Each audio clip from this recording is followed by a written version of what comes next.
Hello Dragon Ball Super family, I'm Legends Michael Carrick and I'm bringing you another Invoker deck list of which I used to make top 16 in this weekend's PPG WEBCAM Invitational. Over the weekend, during day 1, I had started with a 2-round bye, then I played into Mecha Frieza with a 2-0 victory.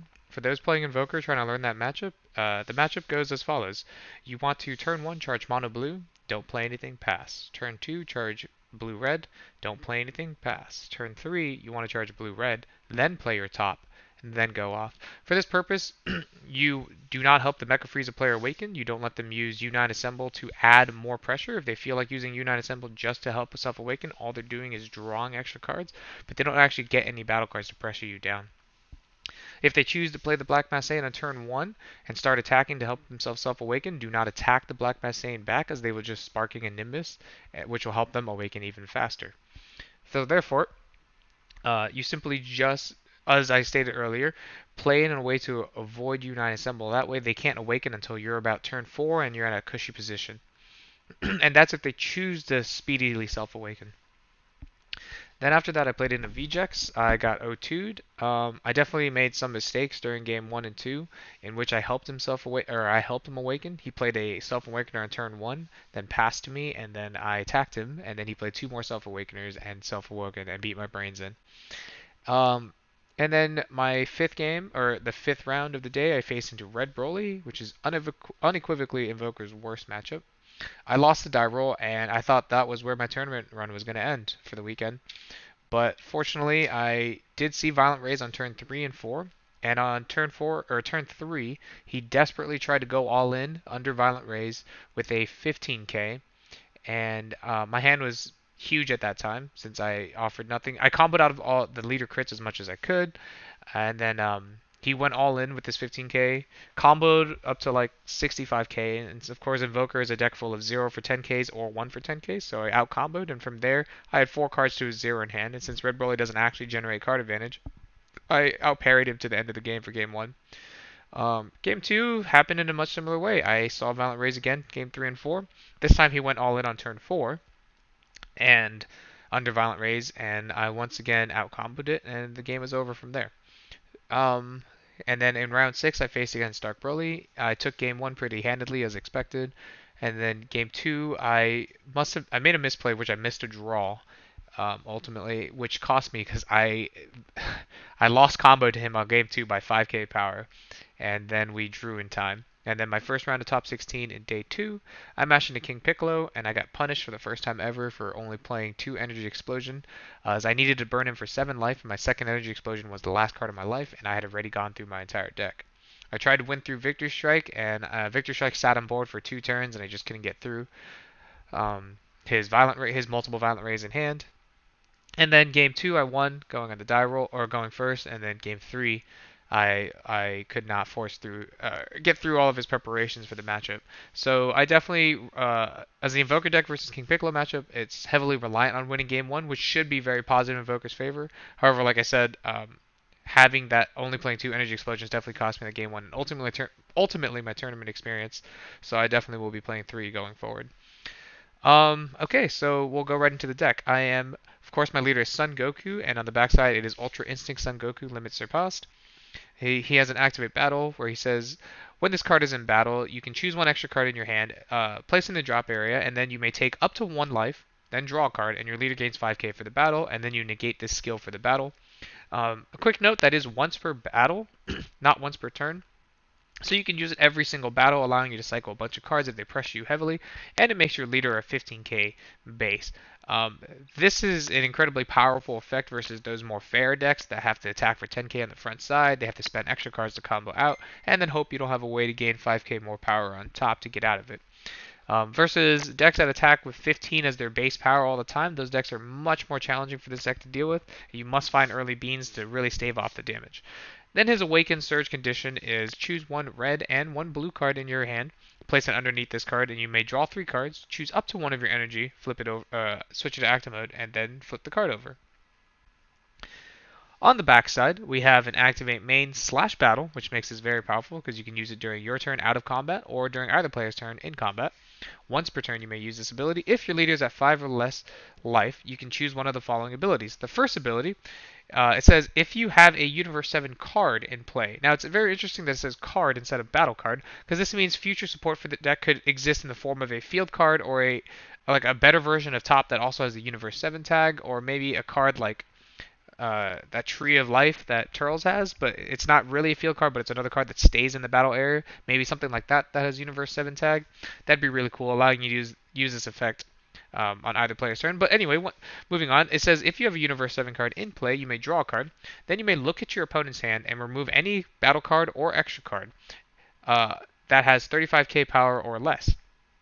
This effectively allows you to remove any card in your opponent's hand that's not a Unison or a SCR.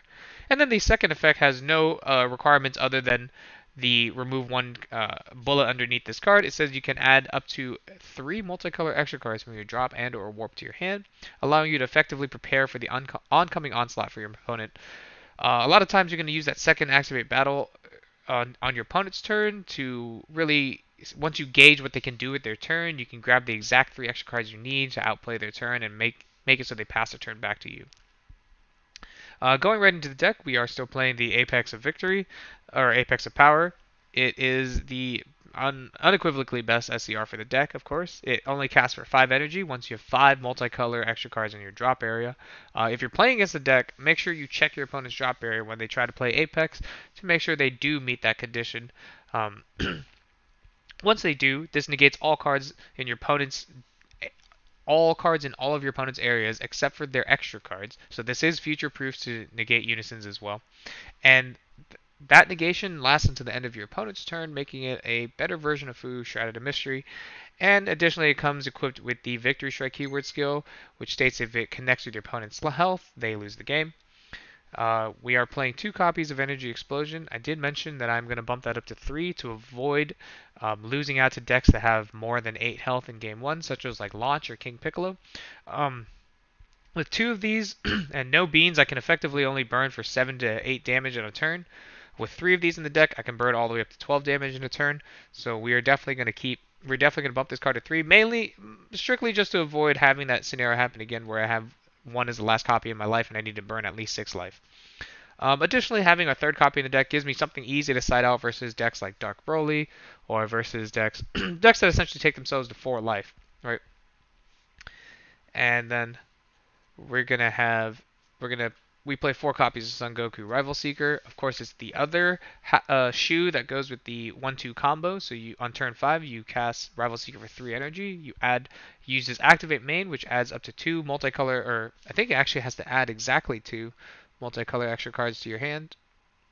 Yeah, you must add 2 red multicolor extra cards from your warp to your hand, and that is part of the cost to do that.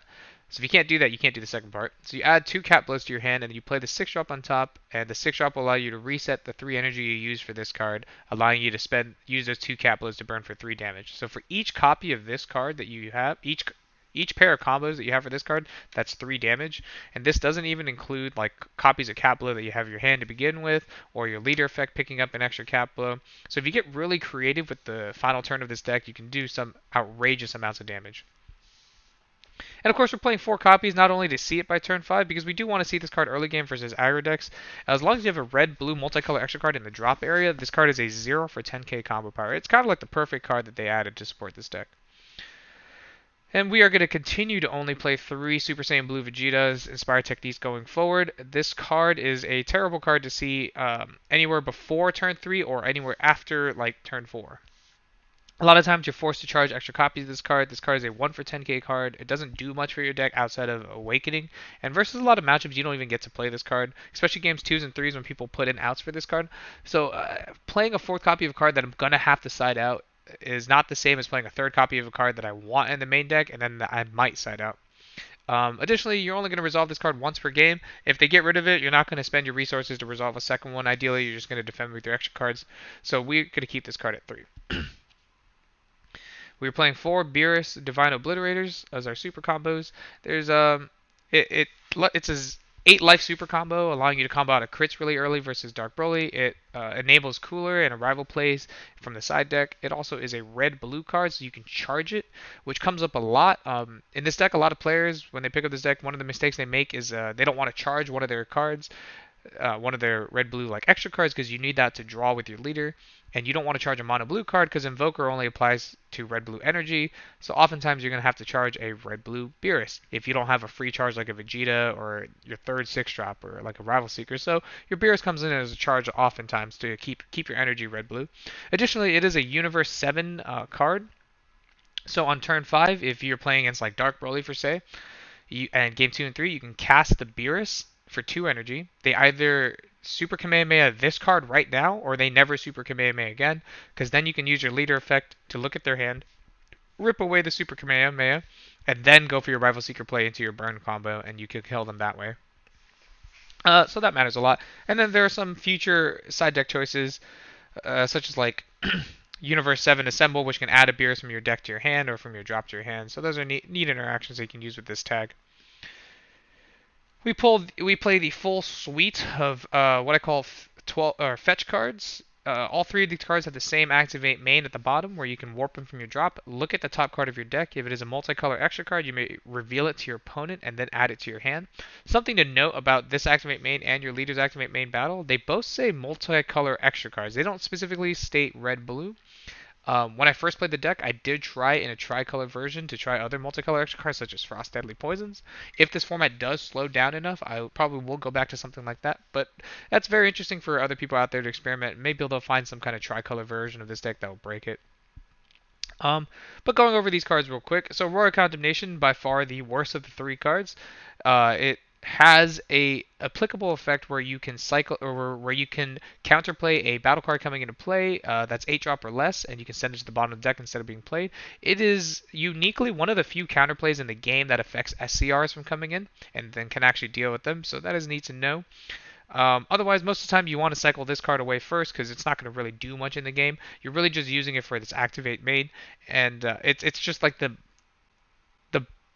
the better of 2 evils when it comes to this and the Dark Demon Destruction Beam garbage that came out of the draft box. Then we're going to talk about our WinCon, Catastrophic Blow. Its activate main is a very simple ability.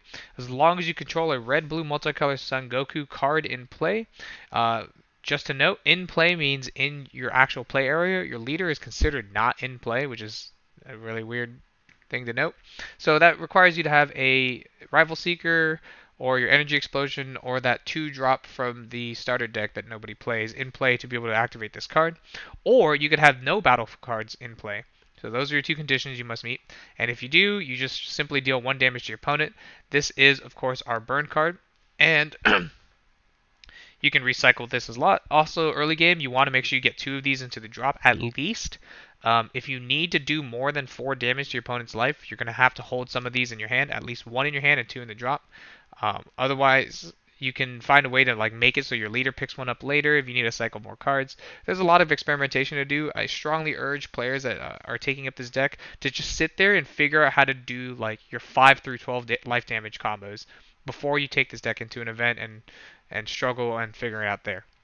This is definitely one of those great decks to solitaire and learn the puzzles on your own. And then, of course, we have the other card that makes this deck so great. We have Emperor's Death Beam. Emperor's Death Beam allows us to activate battle or main, which is important, to choose up to one of your opponent's battle cards, ignoring barrier, and reduce its power by 30k for the turn. Most of this time, this enables it so that you can never die by battle cards in a game. And so holding up one of these cards in the drop area or in your hand just makes you feel really safe. You should cycle at least 1 of each right away in the early game so that you have access to all 3 when you need to use your leader effect. There's not much more to say about this card. For those new players that are getting into the game now, I know I forgot to mention it earlier. This deck is nicknamed Invoker. That is because this Vegeta and the Energy Explosion and the Victory Strike all have the keyword skill Invoker, which states you can activate all of your red-blue multicolor extra cards for 1 red-blue energy instead of their energy costs. So once you land a Vegeta or you have these, it makes it really easy to survive with this deck, and that's where we call it. That's where we say we turn the tide in the deck. So moving into some of our more techy multicolor extra cards, We have combination attack. This card gets better or worse with the meta. If the meta is super tall, this card obviously gets worse. If this meta is super wide, this card gets significantly better. It's a 2 energy, 1 blue, 1 red, 1 blue activate battle that lets you choose up to one of your opponent's battle cards with an energy cost of 5 or less, return it to their hand, and then you untap one of your red or blue energies. So if you haven't made the connection yet, as long as you have Invoker out, this card casts for free because you'll tap 1 to invoke this card out, return the battle card, and then untap the energy with this card, making a really neat backup battle trick, and it allows you to survive early aggression on turn 2, because now your opponent always has to consider this card. Then we move on to Sleepy Boy Technique, one of the best cards in this deck, however, one of the hardest cards to resolve. So Sleepy Boy Technique is a counter attack, negate the attack, draw 2 cards, then choose up to one of your opponent's battle cards, and return it to their hands. For 3 energy, that's a really balanced effect. For 1 energy under Invoker, that's an incredibly broken effect. So why do we only play 2 copies of some card that I say is like probably the best card in the deck? Well, realistically, you can't resolve it until turn 3, right? And that's if you choose not to play a Vegeta, or you have to take a poor line and you have to play Vegeta, awaken, and leave an energy up or hold D magic up, and then you can use Sleepy Boy. And then maybe on turn 4 you can use another Sleepy Boy if Vegeta lasted, or you're just completely untapped. Right? So a lot of these, like, a lot of puzzle pieces have to fall into place to really use Sleepy Boy effectively. A lot of players play around it, and the draw 2 effect is really strong, so sometimes you just negate an attack just to draw 2 with it. But you really just want to see 1 early in the game, and then you can cycle away with your leader, so you always have access to it with your leader. And you'll never resolve more than 2 in a game, realistically. Then we're playing 2 instinctive reprisals. There, it's a counterattack, negate the attack, then choose up to 2 of your opponent's battle cards and or leader cards, and reduce their power by 10k for the turn. So this card was more of a meta tech choice, with the Black Saiyan leaders playing the True Fighting Spirits, which really harmed this deck. This snipes both of those cards before they can gain the power, which Cooler could not. Additionally, versus Dark Broly, it has a really neat effect where you can negate a swing and reduce specifically you want to reduce the Demon Realm Ravager's power by 10k, and then pick any of their other 30ks and reduce it by 10k. That way their leader cannot combo off those Brolys for the turn and reuse the Demon Realm Ravager. It is also a red-blue multicolor, so your leader can both cycle it and get it back if you need a negate in a pinch. Definitely one of the better cards, and it's another card that can help save you on turn 2. Versus decks like VJX and King Piccolo, it also snipes those pesky cards that are below 10k power, giving you a little bit of removal. And then one of my favorite cards in the deck, but it's just not that effective anymore in today's game state, is We're in This Together. Since we can no longer, the game is too fast for us to sit on Vegeta and then like awaken and activate We're in This Together and tap out and hope we have a Beerus/D magic, because most decks are setting us to 2 or 3 on turn 2. We often don't get to resolve the We're in This Together effect versus this deck that can go wide enough where this matters. It does not ignore Barrier. It's an activate main. If your leader card is a Universe 7 card, choose all of your opponent's battle cards with 25k power or less and KO them. Since it does say choose, it does not get around Barrier, but it is an effective board wipe most of the time. And then the real reason we really play this card a lot of times is it gives us a card that we can cycle early game, and then it has this other activate main where you can pay 1 red. If your leader card is a Universe 7, you can add it to your hand. So this card alone allows this deck to beat hand control decks like singularly. The moment you can start recycling this card versus hand control, their whole purpose in the game is dead, and you auto win versus those decks. Versus decks that you just need extra cards, or like versus Baby where it's a resource game where you're trying to go parity with the enemy, adding this card back to your hand is really good. The ability to add it back to your hand for 1 red energy and then awaken with it gives you an extra card to awaken with. So there's a lot of value to just having this card in the deck. It's just unfortunately not necessary to see it 2 anymore. And then my tech for the weekend was Phantom Fist. Phantom Fist has a neat little permanent which says if you have 4 or more energy, you may cast this card for free by discarding a card. So usually you can discard We're in This Together, or you can discard one of your fetch cards, which is really neat. And then its actual ability is an activate main. At the start of your opponent's main phase, you may choose one of their battle cards, reduce it by 15k, and untap one of your red or blue energy. Now this is really neat. Strictly outside of being able to use it on turn 4 to untap, like as a free untap going into my opponent's turn.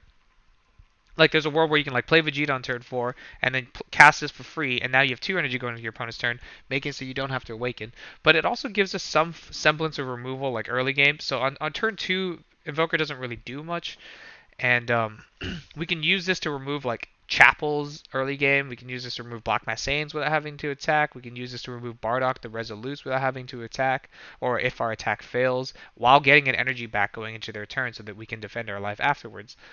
So this card worked out this weekend, but versus the matchups I really needed it against, like I kind of want it versus Piccolo game one because they can resolve like a cymbal or a tambourine on their turn two if I go first, and now I can Phantom Fist it away. So it is like a neat idea, but like the fact that this card's not reactive means I didn't want to see it very often. I just wanted to see the one copy and have it available. But this is probably what I'll cut out for the 6-drop going forward. I do play the full slot of Senzu Beans. This deck lives and dies on how much mana it can untap. Of course, Senzu Bean makes your frontside leader effectively a 20k base, so those go wide decks have to suffer more cards just to try to go over, and a lot of times it dissuades players from continuing their turn when you Senzu Bean, allowing you to buy an extra turn just for one energy that restands an extra energy. Of course, it also allows for some really cool plays when you're going for your multiple burn. Each Senzu Bean effectively adds one more damage if you want to do a full burn combo. And of course, it adds more combo power to Victory Check on your kill turn. I probably would not go down from 4 Senzu Beans. And then, of course, we have 4-dimensional magics.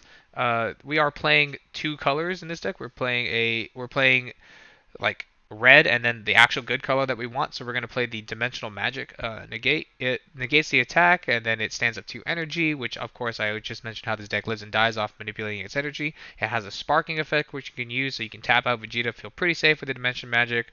Or you can tap out to play like Sleepy Boy and then feel pretty safe with the Dimension Magic. I'm starting to realize that these cards are like gold in your hand. I used to cycle these cards pretty frivolously with the front side of my leader effect, but as this meta becomes like harder hitting and people just hit faster and harder, I'm gonna have to like try to keep these cards in my hand a lot more and just cycle stuff like beans. And then, of course, you have the Tournament of Power Arena, which is the best starting card in this deck. You always want to mull for this card in your opening hand, whether you're going to play it turn 1 versus Mecha Frieza or not.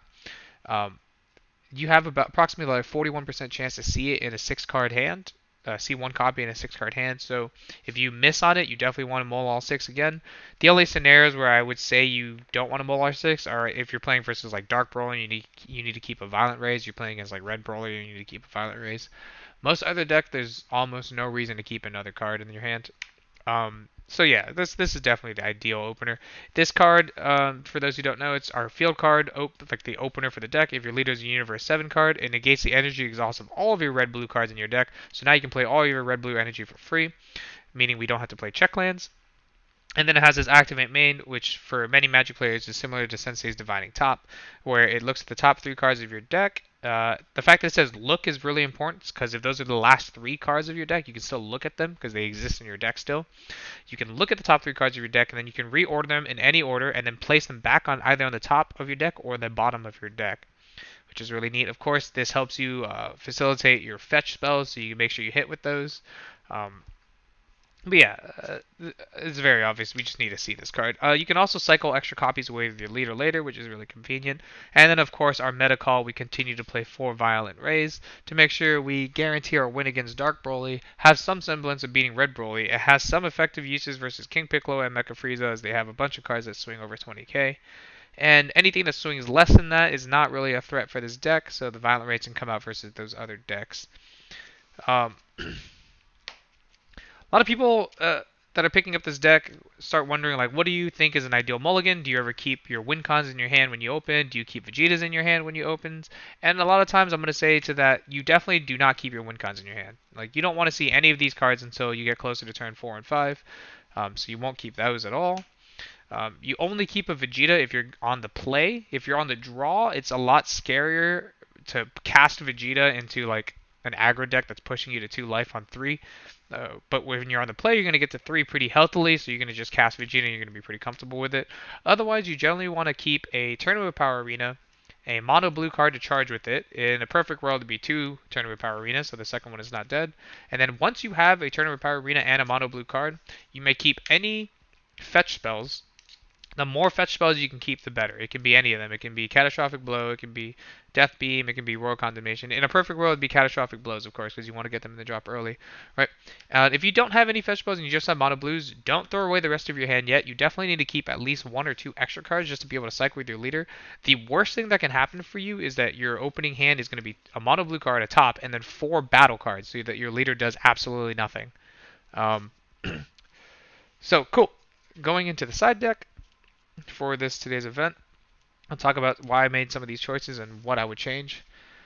We played 2 Beerus Balls. This card is definitely staying in the side deck. It's our auto win condition versus green as it stands right now, because their only way to beat our win con is to play Frieza Charismatic Villain. We have Beerus Ball to beat that out. It's also a great card versus King Piccolo. All their cards are 15Ks or less as they come in, except for the blocker. Even the new rulers are 15K as it comes in, and you can just 1 energy Beerus Ball it, gain 5K to your leader. Now it's a little harder for them to swing over. It also is one of our answers to Broly Crown of Retribution. When we have 2 energy up, you can choose a Sparking this card and remove the Crowley Crown of Retribution and gain a 5K bean effect for the rest of the turn.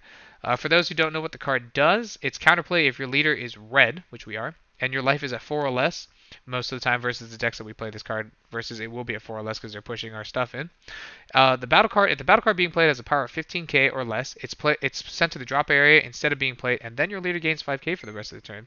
And then has this nifty permanent: if you have multicolor energy charged, which we always will, you may Sparking this card for 1 life in your life instead of paying the 1 red energy cost. So in case you're tapped out, this helps versus red Broly as well when they go for the -6. You just Beerus Ball. If you have to Sparking it, you have to Sparking it, and they can either choose to play nothing off their -6 Piccolo, or they can send 2 cards to the drop, which is neat. Either way, you're going to get a 5K boost to your leader. Then to pair with our Beerus Ball, we have 2 Absolute Release Balls. Absolute Release Balls does something similar in that manner, but instead of gaining the bean effect, it returns the card to the hand, but you get the energy back, which is really neat because it lets you manipulate the amount of energy you get to play with. I'm still not sold on this card.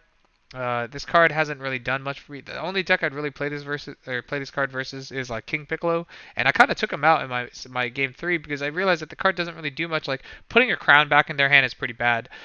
Spending an entire card to get rid of a free card that they comboed out of their life is pretty bad. Although it kind of releases a little bit of pressure, so this card probably won't make it into the feature cut of the deck. We play 2 copies of Topo, Righteous Aid. This one's a no-brainer for the deck. We just need more turn enders, especially versus those decks that the Violent Raise does not hit. So versus King Piccolo and VGX, like this is good paired with the Violent Raise. I wouldn't say necessarily take out Violent Raise versus those decks, but you can just add Topos. And of course, King Piccolo has stuff like Omen of Awakening, so you just kind of want to force out Omens with your Topo Righteous Aid. Put them in the position to decide whether they want to Omen here, putting them closer within burn range, and losing an Omen so that you can pick out the rest from their hand later, and they can decide whether they can push through the rest of your attack or rest of your life while you're tapped out with Topo, and you can kind of bait that with like a Beerus or Dimension Magic.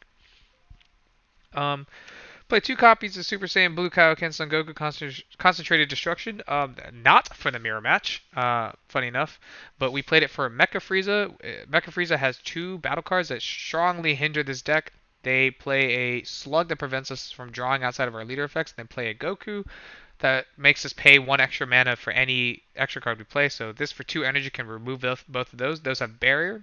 The only other way we can remove those cards in the main deck is through Death Beam. And even under Invoker, that Goku makes us pay 2 for Death Beam. So we might as well just pay 2 for this. This has other applicable uses like versus Launch. Game 2 and 3, you definitely are not going to resolve Vegeta on turn 3 because they're going to have a full board facing you. Instead, you can just cast this. It has Deflect, so it's going to come on the field. It's going to wipe their whole field by 20k. And it's a U7 card, so you can actually use your Awakened Leader's effect to Thought Seize your opponent's hand with this card on the field. It is a 15k, which is kind of troll because I thought it was a 20k attacker. And I attacked with it thinking that, and I got punished for it the other day. But it being a 15k sometimes is relevant because it can attack Unisons down. You can try to clear boards with it, but most of the time you're really just playing this for Mecha Frieza and for launch. It has some value going to King Piccolo on turn 3 if you know that they're going to side in Kaioken games 2 and 3, because you can just play it on turn 3 to clear their field, especially if you're going second. It's a better turn 3 than Vegeta. If you play Vegeta, you're going to have to awaken and look at their hand. If you play this, you can just clear their field. You can attack first with the leader to bait out their blocker, then play this to clear the field, and attack their Unison for another poke to take down a marker. And then you don't have to awaken yet. You can just cycle a card and then awaken after, because they're not going to Kaioken your Kaioken. We played an extra copy of We're in This Together. This card absolutely smashes rogue decks, like decks that aren't just crazy fast, or decks that go wide and try to set up some kind of like ridiculous setup. Off the top of my head, this card is really good versus VJX, and like I said earlier in the deck profile, it annihilates hand control, so we play a second copy to ensure our victory versus hand control decks. We play 2 copies of Cooler Tyrannical Assault. Cooler Tyrannical Assault is becoming less and less useful. The fact that it's a red-blue card is one of the better things, but like for the matchups where you're going to need it, you don't want to charge it, so that's irrelevant, right? You rival it using the Bear Super Combo, of course, allowing you to pay 1. And where it really shines is versus like VJX and versus decks that really rely on those um, Silver Bullets versus Baby, because those guys have Barrier, and this card ignores Barrier. He also lets you challenge some unison. So versus VJX, it's really powerful. You can get rid of their Kais, you can get rid of their blockers, you can get rid of that Silver Bullet. If they choose not to attack with those True Fighting Spirits, you can get rid of those. And then afterwards, it can challenge the unison to make sure that unison can't kill you. So that's really powerful. And then, of course, I play 2 copies of Tyranny's Cost versus these decks that draw a lot or really slow decks. So like Mecha Frieza, Blue Baby, Tyranny's Cost is really great because they try to draw a lot, and you can shuffle some cards back into the deck. It is also a red-blue multicolor extra card, so it can be fetched with your fetch cards. It synergizes with your leader very well. And then versus like some more rogue decks like Green Codex, like any deck that draws a ton, it's really helpful for. And of course, it also like foot stomps the fact that we can't lose the hand control, because here's another card that draws us cards that just gets us out of the hand control scenarios. And then this weekend, my other tech was to play Absolute Confidence. The idea behind this card, so for those who don't know, it's an activate main / battle. Choose one. The first effect is irrelevant. It's choose one of your opponent's battle cards with energy cost 3 or less and return it to its owner's hand, and then draw a card. Like, that's kind of cool, right? Like, versus King Piccolo versus VJX, you can, like, bounce back an attacker for 2 energy, which is kind of terrible because it taps you out. But, like, if they combo all in, it gives you something else to use that's not combination attack, which is just way better. But this replaces itself, which is kind of cool. But the second effect is what we really put this in for. Choose one of your opponent's unison cards and remove a marker from it. As an activate battle, that's really powerful because a lot of people, everybody by this point knows that the way to beat Invoker is through your leader and your unison attacks, right? So you're always going to have to negate those attacks in the late game once you're at like 3 or 2 life. At 2 life, because they can always just double strike it. So the leader attack is a no-brainer. You have to negate it because they can double strike and you can't do anything to it. They can't kill you with battle cards because due to Death Beam and combination attack. So now a lot of people just attack with a unison, and then if you negate it, they're going to play a second unison and attack with it and give it double strike, right? Which is oftentimes the main way VJX beats us. Or VJX gets their unison of 5, negs 4 to give it dual attack, and then the leader gives it double strike, right? So one of the new tricks I was just going to use is to bait my opponent into going all in on a unison, giving it double strike with Choppa or Kai, and then after they go all in, dump their hand, and to see if I can combo out, I would simply Beerus or Bean to get the 2 energy, activate Absolute Unison, activate Battle, remove a marker from the unison, which would completely remove the double strike buff from the unison, and I would just take the 1 damage. And now we're back at parity, and their hand is gone, and now I can win from there. This was a neat idea, but this will definitely be replaced by Son Goku striving to be the best. That's just a better way to beat VJX. Striving to be the best means they can't self-awaken versus you, and you just never attack them until you're ready to beat them. So I definitely will go down that route instead, and this card will come out. The fact that it was mono blue is really nice because you can charge it early game, but same theory with Cooler. Like in the matchups where like you want this card, you're not going to charge it. There's a world where you cycle it if you see an extra one with your leader, so it does synergize with that, and it can help you self-awaken, which is kind of neat. So that's my entire deck list for Invoker this weekend. If you have any questions, as always, leave them in the comments. Shoutouts to my 4-Wall Beach crew that I love playing with, and they help me prepare for these events. Shout out to my friends and family down in Miami, always cheering me on. Shout out to Team Foe for creating such a friendly environment to play this game in, and I'll catch you guys next time.